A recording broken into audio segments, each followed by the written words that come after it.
Hello, আসসালামু আলাইকুম everyone. কি অবস্থা সবার? আশা করি সবাই অনেক অনেক ভালো আছেন। আজকের এই ভিডিওতে আমরা ইউরোপের একটি দেশ এবং এশিয়ার একটি দেশ, অর্থাৎ উভয় মহাদেশের একটি দেশ নিয়ে আলোচনা করব। যে দেশটিতে বর্তমানে বাংলাদেশিরা অনেক ভালো পরিমাণে যাওয়ার আগ্রহ দেখাচ্ছে এবং অনেকেই ইতিমধ্যে যাচ্ছে এবং ভালো পরিমাণে পজিশনও রয়েছে, ভালো টাকা ইনকাম করতেছে। অনেকেই সেই সকল দেশ সম্পর্কে জানতে চান, ইউরোপের বিভিন্ন দেশ সম্পর্কে জানতে চান যে এই সকল দেশে গেলে কিরকম টাকা ইনকাম করতে পারবো বা আদৌ আমার জন্য ভালো হবে কিনা, সেই বিষয়গুলো নিয়ে আজকে রিভিউতে আলোচনা করব। আমরা মূলত এখন থেকে আমাদের চ্যানেলে ইতালি ভিসার পাশাপাশি ইউরোপের বিভিন্ন দেশ সম্পর্কে আমরা প্রতিদিন একটা করে ভিডিও আপলোড করার চেষ্টা করব, যাতে আপনারা ইতালির পাশাপাশি ইউরোপের অন্যান্য দেশ সম্পর্কে অভিজ্ঞতা অর্জন করতে পারেন। তো ভিউয়ার্স, যে দেশটি নিয়ে আলোচনা করার কথা বলতেছিলাম সেটা হচ্ছে রাশিয়া। আপনারা জানেন রাশিয়া কিন্তু পৃথিবীর মধ্যে বিশাল বড় একটি দেশ এবং সেই রাশিয়া এশিয়ার একটা বৃহৎ জায়গা জুড়ে রয়েছে এবং এর পাশাপাশি ইউরোপের অনেকখানি জায়গা শুধুমাত্র রাশিয়ার দখলে রয়েছে।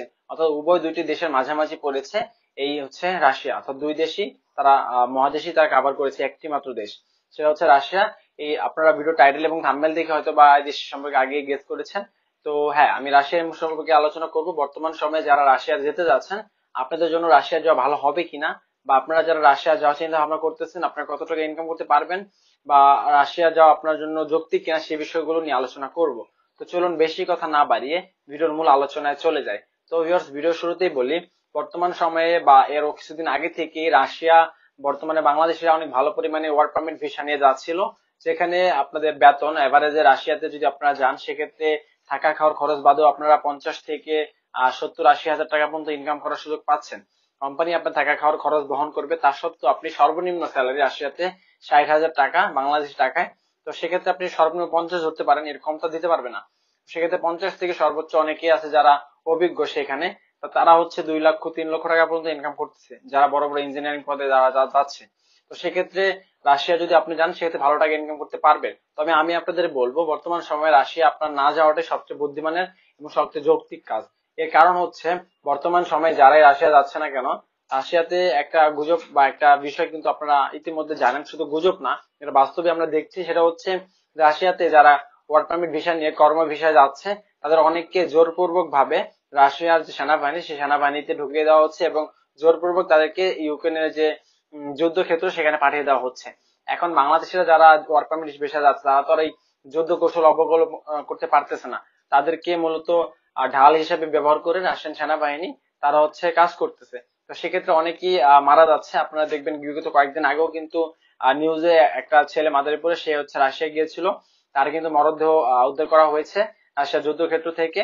তো এরকম ভাবেই অনেক দালাল আছে যারা এরকম ভুয়া ভিসার মাধ্যমে তাদেরকে পাঠাচ্ছে বা বৈধ ভিসার মাধ্যমে পাঠাচ্ছে, হয়তো বা জোরপূর্বক তাদেরকে সেনাবাহিনীতে ঢুকিয়ে দেওয়া হচ্ছে। তো এই বিষয়গুলো মাথায় রেখে আপনাদেরকে বলবো, আপনারা রাশিয়া যাওয়াটা আপনার জন্য যৌক্তিক হবে না। কারণ এখন যে সিচুয়েশন ক্রিয়েট হয়েছে এখানে আপনার আপনার যে এরকম একটা সিচুয়েশন হবে না বা আপনাকে যে এরকম একটা দুর্ভোগের মধ্যে পড়তে হবে না তার কি গ্যারান্টি রয়েছে? কারণ যারা বর্তমানে যুদ্ধক্ষেত্রে যাচ্ছে তাদের কিন্তু ইচ্ছাকৃতভাবে তারা যাচ্ছে না, হয়তো তাদের অর্থের প্রলোভন দেখাচ্ছে, তার সত্ত্বেও তাদের মোবাইল নিয়ে যাচ্ছে, তাদের কারোর সাথে যোগাযোগ করতে দিচ্ছে না, তাদের জোরপূর্বক ভাবে পাঠানো হচ্ছে মূলত। তাই আমি আপনাদেরকে বলবো, যদি আপনার রাশিয়া যাওয়ার হয়ে থাকে তাহলে আপনার একান্ত নিজের কাছের যদি কেউ থাকে আপনার ভাই কিংবা আপনার আত্মীয় স্বজন কিংবা আপনার চাচা বাবা, এরকম যদি কেউ থেকে থাকে যে তার নিজের কোম্পানির জন্য আপনাকে নিচ্ছে, এরকম গ্যারান্টি যদি আপনি কারো থেকে পান আপনার আত্মীয় স্বজন, তাহলে আপনি তাদের মাধ্যমে সরাসরি যাবেন। কিন্তু কোনো দালাল কিংবা কোনো এজেন্সির মাধ্যমে আপনি ভুলেও রাশিয়ার জন্য ভিসা প্রসেসিং করবেন না। কারণ আপনি যে এরকম একটা ভোগান্তির মধ্যে বা এরকম একটা বিপদের মধ্যে পড়বেন না তার নিশ্চয়তা কেউ দিতে পারবে না। আপনার নিকট আত্মীয় ছাড়া বাইরে যারাই আছে তারা শুধু টাকার ধান্দা করবে, সেক্ষেত্রে আপনি এটা বিপদে পড়ে গেলে আপনার পরিবার বিপদে পড়বে। আশা করি বিষয়টা বুঝতে পেরেছেন। আর রাশিয়ার বেতন সম্পর্কে তো আগে আলোচনা করলাম। সর্বনিম্ন নতুন অবস্থায় গেলে আপনি 60 থেকে 65 হাজার মতো বেতন পাবেন, এটা তো তাদের সরকারি নিয়ম অনুসারে। তো যারা স্কিল ওয়ার্কার তাদের বেতন আরো বেশি হয়ে থাকে, 80-1 লক্ষ টাকা পর্যন্ত হয়ে থাকে। আর যারা বড় বড় পোস্টে যায় ইঞ্জিনিয়ারিং বা ডাক্তার সেক্টর, তারা তো লাখ লাখ টাকা ইনকাম করে, তো বলার কোনো কাহিনী নেই। তো ভিউয়ার্স, এই ছিল মূলত রাশিয়া সম্পর্কে বিস্তারিত আমার কিছু ইনফরমেশন। আমার যতটুকু ধারণা আমি সেই অনুযায়ী আপনাদেরকে সাজেশন করার চেষ্টা করলাম।